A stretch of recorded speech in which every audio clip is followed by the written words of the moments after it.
कुछ समझ नहीं आ रहा होगा ना एग्जाम देने के बाद कि साला कमी कहाँ रह गई। इन साल भर में या 2 साल में हर तरह के डिस्ट्रैक्शन से दूर रहे, कहीं कभी किसी की शादी में भी नहीं गए, किसी के फंक्शन में भी नहीं गए सर, शीट भी कंप्लीट की थी, यहाँ पर डीपीपीज भी लगाई थी, टेस्ट सीरीज भी दिया था, नोट्स को भी 5-5 बार रिवाइज किया था सर, बट फिर क्यों फेल हो गए सर हम? बेटा एग्जाम में केवल 2 ही तरह के लोग फेल होते हैं, एक वो जो बिल्कुल पढ़ाई नहीं करते हैं, एक वो जो पढ़ाई तो करते हैं बट प्रॉपर स्ट्रेटेजी के साथ नहीं करते हैं, स्मार्ट वर्क के साथ नहीं करते हैं। कभी युद्ध के अंदर इंसान जब जाता है तो जोश के साथ जाता है कि प्रॉपर रणनीति के साथ जाता है? कुछ कनेक्ट नहीं कर पा रहे होंगे ना बेटा। इसका एक एग्जाम्पल मैं आपको देता हूं, रियल लाइफ एग्जाम्पल है विराट कोहली। क्रिकेट की इंस्पिरेशन है हमारे, उससे ज्यादा क्रिकेटिंग स्किल्स शायद किसी क्रिकेटर के पास हो, बट क्या वो एक अच्छा सक्सेसफुल कैप्टन यहां पर इंडिया के लिए साबित हुआ? नहीं।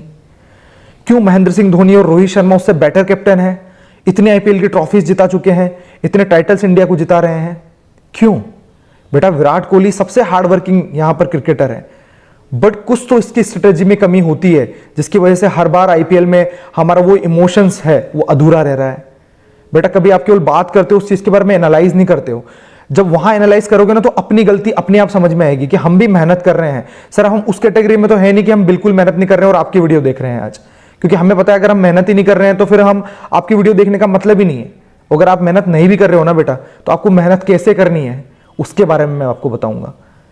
बेटा यूं लग रहा होगा कि सर नाम के आगे डॉक्टर लगना बस अब अधूरा सा लग रहा है, सर गिव अप कर दें क्या? बेटा गिव अप नहीं करना है, एक बार मेरे कहने से एक बार वो ट्राई करो बेटा। और इस बार जैसे मैं बता रहा हूं साल भर मैं आपका साथ कभी नहीं छोड़ूंगा, आपको वैसे ट्राई करना है। केवल एक सिंगल वीडियो नहीं बना रहा हूं बेटा, पूरी की पूरी सीरीज आएगी, पूरी फिजिक्स पढ़ेंगे अपन। और मैं कौन हूं बेटा? सबसे पहले अपने इंट्रोडक्शन के साथ स्टार्ट करता हूं।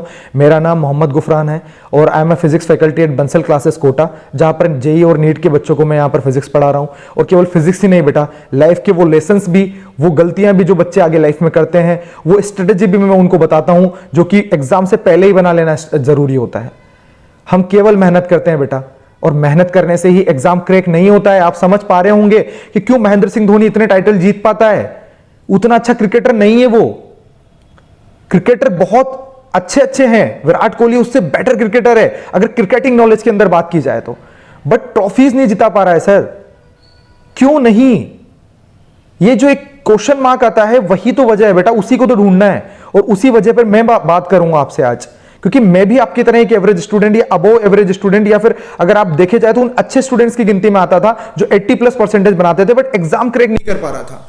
काफी सालों मैंने भी ट्राई किया, आपके जैसे ही डिलेमा में मैं भी था, किसी ने मुझे गाइड नहीं किया। मैंने प्रॉपर सेल्फ एनालाइज किया खुद को, तब मुझे गलतियां पता लगी और तब मैं आज बच्चों की गलतियां बता पाता हूं उनके मुंह पर। जब वो कोई क्वेश्चन में अटक रहे होते तो कि बेटा आप यहां अटक रहे हो। अगर कोई पेपर के अंदर परफॉर्मेंस नहीं इंक्रीज कर पाता तो उसको उसकी गलतियां रियलाइज कराता हूं कि आप क्या गलतियां कर रहे हो जिसकी वजह से आपका परफॉर्मेंस इंक्रीज नहीं हो पा रहा है। आपके साथ भी यही रहा होगा ना, साल भर में आपने देखा होगा कि आपके साथ वाला स्टूडेंट जो कि बिलो एवरेज था वो आपसे आगे निकल गया इस 1 साल में या 2 साल में, और आप वहीं रह गए। या फिर आपका यहां पर क्लास में परफॉर्मेंस अच्छा चलता था लेकिन नीट के एग्जाम में गड़बड़ हो गया। क्यों हुआ ऐसा? बात आ जाती है कि एनालाइजेशन की, उस प्रॉपर स्ट्रेटेजी की, उस रणनीति की जिसके ऊपर हमारा फोकस ही नहीं होता है कभी, जबकि सबसे ज्यादा मेहनत उसी पे की जाती है बेटा। मेहनत तो सभी कर रहे हैं, सभी आपकी तरह कोचिंग्स भी कर रहे हैं, सभी बड़े बड़े कोचिंग्स में भी पढ़ रहे हैं, अच्छे टीचर्स भी पढ़ा रहे हैं, जो मटेरियल आपके पास है उन्हीं के पास भी है, बट उनके क्यों 720 में से 720 मार्क्स आ रहे हैं, या फिर जेई के अंदर यहां पर 300 में से 300 आ रहे हैं, और आपके नहीं आ पा रहे हैं उतनी मेहनत करने के बावजूद भी? उसके बारे में बात करेंगे बेटा अपन आज। ठीक है, एक एग्जाम्पल तो आपको समझ में आ ही गया होगा विराट कोहली वाला, कि सर कमी तो है, ये बात समझ में तो आ रही है कि कोई तो कोई स्ट्रेटेजी में ऐसी कमी है विराट कोहली की जो धोनी की उससे बेटर है या रोहित शर्मा की उससे बेटर है। जबकि वो ऐसा लगता है कि रोहित शर्मा थोड़ा आलसी प्लेयर टाइप लगता है, शायद फिजिकल फिटनेस पे भी उतना फोकस नहीं करता है। बट सर जब बात आती है इंडिया को सीरीज जिताने की या टाइटल जिताने की, तो वहां पर वो सर बहुत सक्सेसफुल रहते हैं। ऐसे आपके साथ वाले स्टूडेंट्स मैंने आपको बताया रहते होंगे कि नहीं रहते होंगे। तो सबसे पहले तो बेटा इस डिलेमा को छोड़ दो और वापस से बाउंस बैक करना है अपन को, समझ रहे हो? और प्रॉपर स्ट्रेटेजी के साथ साल भर मैं आपके साथ रहने वाला हूं। ठीक है, आपके 4 से 5 मिनट और लूंगा जिसके अंदर आपको वो गलतियां मैं आपकी रियलाइज कराऊंगा जो कि आप साल भर कर रहे होंगे, और अगर हाँ तो अपने नोटबुक में नोट कर लेना यहां से ही। और साल भर मैं आपका साथ रहने वाला हूं बेटा, जब तक तोड़ेंगे नहीं तब तक छोड़ेंगे नहीं अपन एग्जाम्स को, भले वो जेई हो या नीट हो। बेटा सच सच बताना, जब भी नोट्स बनाते थे क्या नोट्स की एक साइड आपने खाली छोड़ी है नोट्स बनाते टाइम? फिजिक्स, केमिस्ट्री या बायो या मैथ, जेई या नीट वाले मेरे को सुन रहे होंगे, एक साइड खाली छोड़ी कभी नोट्स बनाते टाइम। सर ये कौन सा तरीका हो गया? बेटा मैं बताऊंगा आपको। दूसरी चीज, कभी भी पेपर देकर आए हो, अगर आपके 15 क्वेश्चन भी गलत हुए हैं या 10 भी क्वेश्चन गलत हुए हैं, कभी आकर लिखा है वो 10 क्वेश्चन गलत क्यों हुए हैं? पढ़ने के बाद भी गलत क्यों हुए हैं? कौन सी गलती थी वो क्वेश्चन के अंदर? क्या उसको लिखा है एक नोटबुक के अंदर कि ये मेरी कॉन्सेप्चुअल एरर था, कैलकुलेशन मिस्टेक थी, क्वेश्चन समझ नहीं आ रहा था, या फिर ऑप्शंस को रॉन्ग इंटरप्ट कर लिया था? और अगर क्वेश्चन अनअटेम्प्टेड था तो क्यों था? उस क्यों को कभी तलाशा है? क्यों, वाई अटेम्प्टेड यहां पर क्वेश्चन नहीं कर पाया आप अटेम्प्ट क्वेश्चन को, कि क्वेश्चन आपको क्लियर नहीं था या टाइम की शॉर्टेज थी, या क्वेश्चन गलत क्यों हुआ? गलत होने के 4 से 5 रीजन होते हैं, कभी उस रीजन को यहां पर एनालाइज किया है? नहीं ना। तो फिर बेटा एग्जाम में नंबर कहां से आएंगे? यही तो गलतियां हैं जो जिनको हम एनालाइज नहीं कर पाते हैं, जिसकी वजह से एग्जाम में हम फेलर का यहां पर सामना कर रहे हैं। सिमिलर टाइप कनेक्ट कर पाओगे आप विराट कोहली को? बाहर निकलने वाली बॉल को वो फेस नहीं कर पा रहा है, उसकी वो वीकनेसेस को ढूंढ लिया है बॉलर्स ने, इसलिए पिछले 3 साल से 100 नहीं बना पा रहा है ना विराट कोहली। लेकिन देखना वो भी बाउंस बैक करेगा एक दिन, वो भी सारी अपनी वीकनेसेस को तोड़कर बाहर आएगा, जैसे हम तोड़कर बाहर आएंगे कल को। तो बेटा आपको भी वैसे ही बाउंस बैक करना है जैसे कि विराट कोहली करने वाला है कल को। सर हमारी गलतियां आपने बता तो दी, बट उस पर काम कैसे करना था? बेटा अपनी मिस्टेक को एनालाइज करना है हमेशा। जैसे कि विराट कोहली जिस दिन बाहर निकलने वाली उस बॉल को खेलना सीख जाएगा, या फिर जो उसकी वीकनेसेस है उस पर अगर वो काम कर लेगा, क्योंकि स्किल्स तो उसके पास भी हैं, स्किल्स तो आपके पास भी हैं बेटा। फिजिक्स, केमिस्ट्री की, बायोलॉजी की सारी नॉलेज या मैथमेटिक्स की सारी नॉलेज आपके पास है, बट फिर भी सर वो रैंक नहीं आ पा रही है, वो यहां पर पेपर इतना अच्छा नहीं जा पा रहा है कि जिससे हम एक रेपुटेड कॉलेज के अंदर यहाँ पर एडमिशन ले पाए। उसी के बारे में तो बात कर रहा हूं बेटा मैं।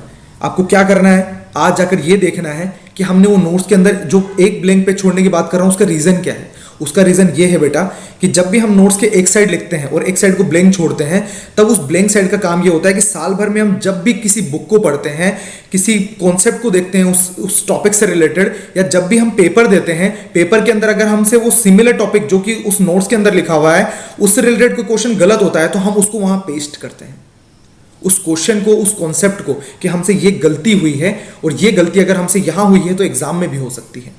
तो हम उस ब्लैंक साइड में जो हमने खाली छोड़ा था, एक साइड हम नोट्स के लिखते हैं, नोट जब बनाते हैं तो एक साइड लिखो, एक साइड को आप केवल ब्लैंक छोड़ दो। वो ब्लैंक साइड क्या काम आएगी?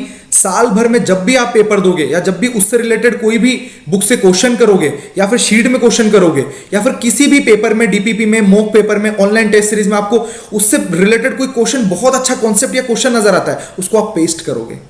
वो आपके प्रॉपर नोट्स हो गए बेटा। वो गलतियां हो गई जो आप एग्जाम में कर रहे थे, अब वो आपके नोट्स में इंक्लूड हो चुका है, अब आप वो गलती नहीं करोगे। पहली चीज तो ये। दूसरी चीज बेटा, जब भी आप पेपर देते हो कभी भी एनालाइज नहीं करते हो। अगर मैं यहां पर एक एग्जाम्पल लूं 3 स्टूडेंट का, मान लो मेरे 3 स्टूडेंट है, अंकित है यहां पर, देवराज है और मयूर है। तीनों यहां पर सिमिलर कैटेगरी के स्टूडेंट्स थे, लेकिन अंकित बहुत अबव एवरेज स्टूडेंट था, ठीक है। और उसके बाद अगर मैं देवराज की बात करूं तो बिलो एवरेज था, और मयूर एवरेज था।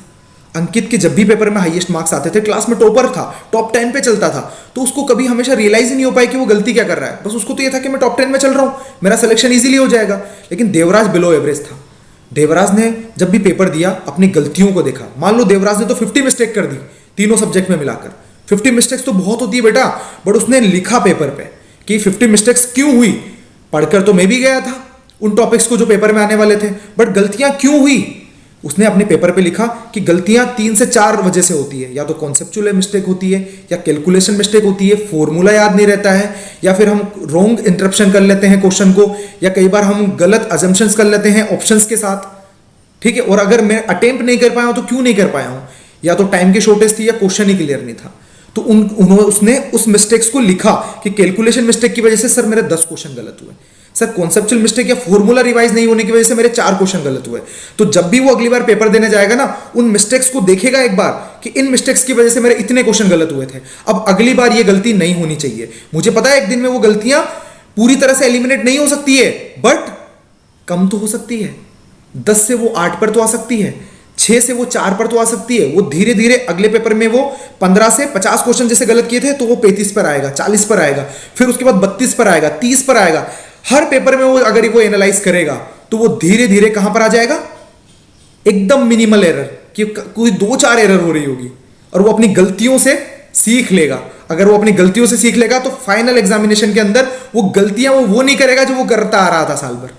और जबकि एक टॉपर स्टूडेंट क्या होता है, एक टॉपर स्टूडेंट का एग्जांपल लूं, मान लो आपने, अगर मैं फिजिक्स के सिंगल टॉपिक की बात करूं, काइनेमेटिक्स की, रोटेशन की, इनके आपने पेपर दिए, आपके इसमें 80% मार्क्स आ रहे हैं, तो आपने रियलाइज ही नहीं किया कभी कि यार 80% मार्क्स आ रहे हैं, क्या दिक्कत है, मेरा तो सब कुछ सही चल रहा है। लेकिन जो 20% मार्क्स आपके कम रह गए, वो जो 20% गलतियां थी आपकी, क्या आपने उनको प्रॉपर एनालाइज किया था? क्या आपने उनको ये एनालाइज करके ये सोचा था कि ये गलतियां मुझसे क्यों हुई? कॉन्सेप्चुअल मिस्टेक थी, कैलकुलेशन एरर थी, क्वेश्चन समझ नहीं आया था, क्या गलतियां थी? अगर आप उस मिस्टेक को एनालाइज नहीं कर पाए ना, और सिमिलर कॉन्सेप्ट से नीट के अंदर क्वेश्चन आ गया, तो आप नहीं कर पाए होंगे। जबकि आपके 80% मार्क्स थे उस टॉपिक के अंदर, फिर भी नहीं कर पाया ना। तो बेटा ये रीजन रहते हैं। ये छोटी छोटी 1-2 वजह बता रहा हूं मैं, साल भर में ऐसी 1000 वजह बताऊंगा मैं आपको। अभी केवल इन वजह को एनालाइज करो, अपने पेपर उठाओ नीट का, और सबसे पहले ये देखो कि मेरे से गलती क्या हुई है। साल भर पढ़ के मैं गया था, अगर नहीं पढ़े हो तो चलो उन टॉपिक्स को हटा दो जो आपने नहीं पढ़े। कुछ तो टॉपिक पढ़कर गए होंगे आप, उन टॉपिक्स के लिए लिस्ट बनाओ कि इन टॉपिक्स में मिस्टेक क्या हुई है मुझसे, कौन सी, क्या कॉन्सेप्चुअल एरर है, क्या कैलकुलेशन मिस्टेक हुई है मेरे से फिजिकल या फिर फिजिक्स के अंदर, या फिर क्वेश्चन क्लियर नहीं हुआ मुझे, या मैंने ऑप्शंस को रॉन्ग इंटरप्ट कर लिया, कुछ तो रीजन रहा होगा। उन गलतियों को लिखो बेटा।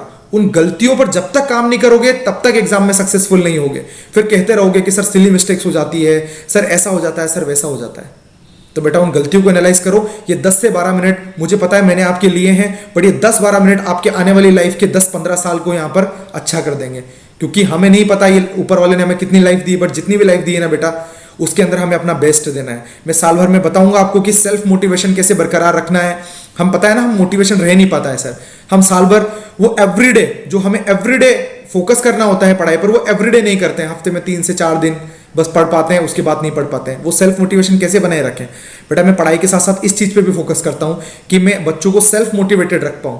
मोटिवेशन देने से नहीं रहता है, वो आग अंदर तक लगनी चाहिए। वो आग लगाने का काम अपन अंदर करेंगे, जिससे कि आप साल भर आपके अंदर वो गोल क्लियर हो, वो विजन क्लियर हो लाइफ का कि हाँ मुझे कुछ करना है, मुझे ऐसे ही नहीं मर जाना है। ये ऊपर वाले ने अगर मुझे कोई जिंदगी दी है, इस जिंदगी को मुझे फ्रूटफुल बनाना है। क्या मुंह लेकर जाऊंगा मैं ऊपर? क्या कहूंगा ऊपर वाले को कि मुझे जानवर ही बना देता? मुझे इंसान क्यों बनाया?